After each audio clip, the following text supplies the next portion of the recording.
Good morning, buenos dias, class. My name is Miss Valencia, and today we're going to do a very interesting lesson on a very important book that is called Goldilocks and the Three Little Bears. But before we get into our lesson, I want to tell you guys a little bit about my day today.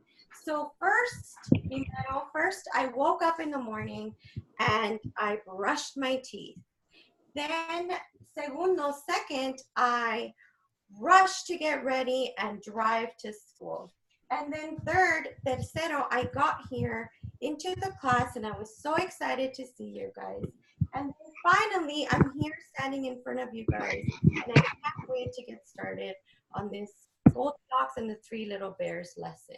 Now, I'm going to show you guys the front cover of the book, and it is Goldilocks and the Three Little Bears. And then I'm also going to show you guys the back of the cover of Goldilocks and the Three Little Bears.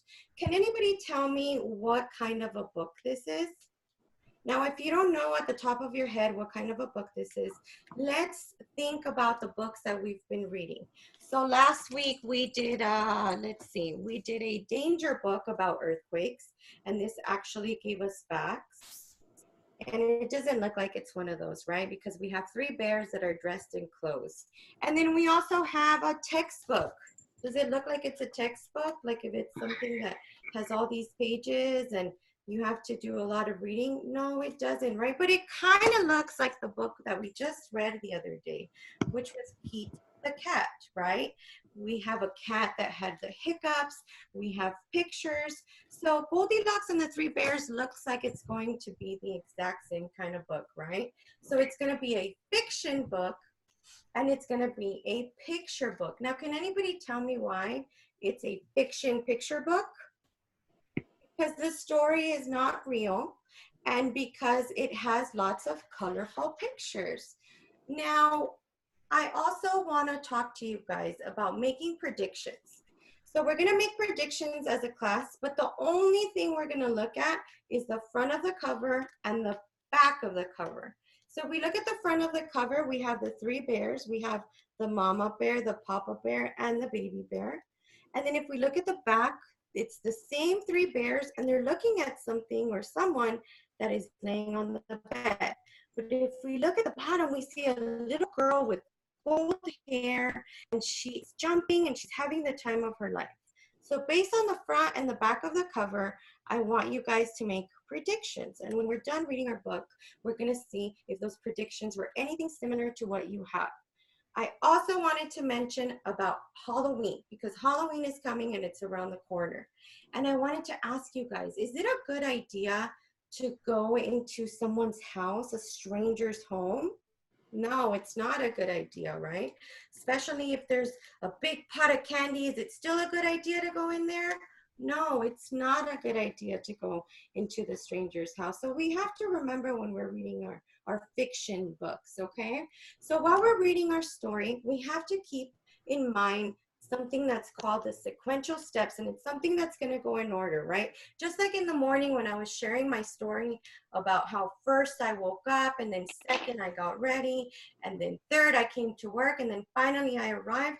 That's what we have to be thinking about our book, okay? We're going to be thinking, what happened first in the story? What happened second in the story? What happened third in the story? And then finally, what happened? How did our story end? Okay. Now, I also want you guys to look at the number chart because that's also in sequential order. So we have number 1, uno, dos, two, three, tres, four, cuatro, five, cinco.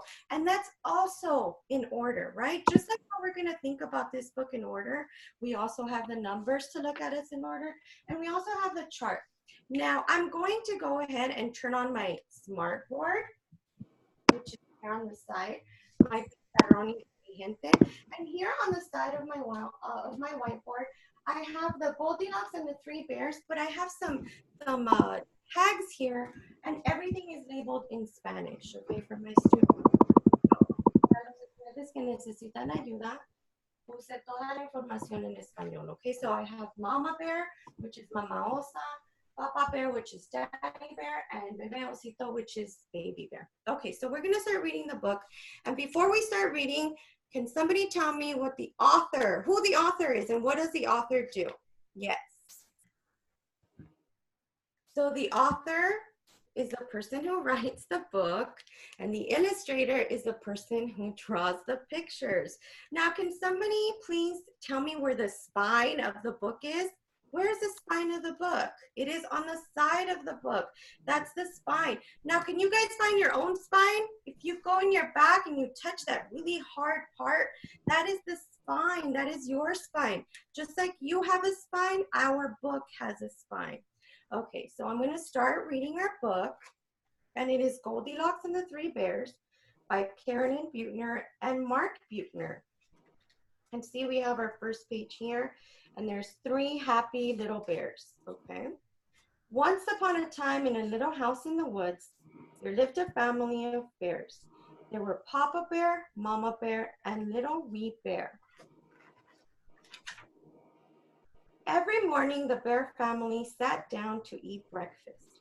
And every morning, their breakfast was the same, a bowl of porridge. But one morning, no one was able to eat any porridge at all. "This porridge is too hot," Papa Bear exclaimed. After tasting a bite from his great big bowl, Mama Bear took a small nibble of the small bit of porridge from her medium-sized bowl. "Oh dear," she said, "it's too hot."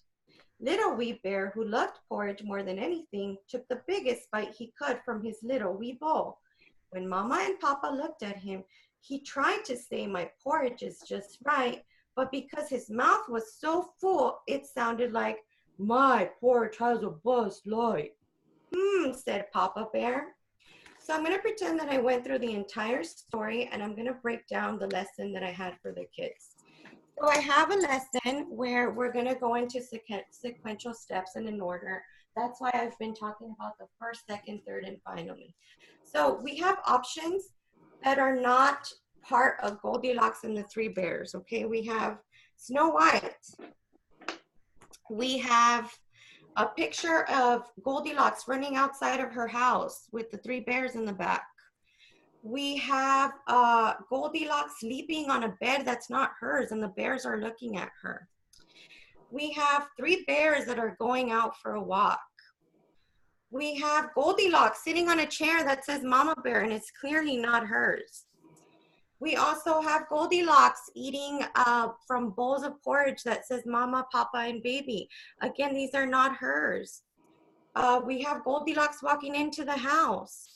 We also have Little Red Riding Hood, and we have Cinderella. So as a group, my groups are going to sit together, and your job is to weed out the ones that don't belong. So if it wasn't in the story, then we're going to take those out and we're going to put them aside.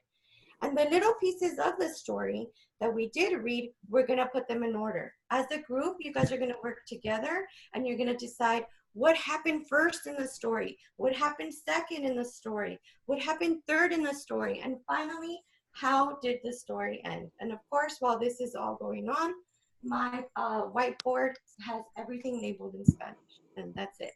Thank you, Shane. Great. Okay. Love it. Yes. Okay, thank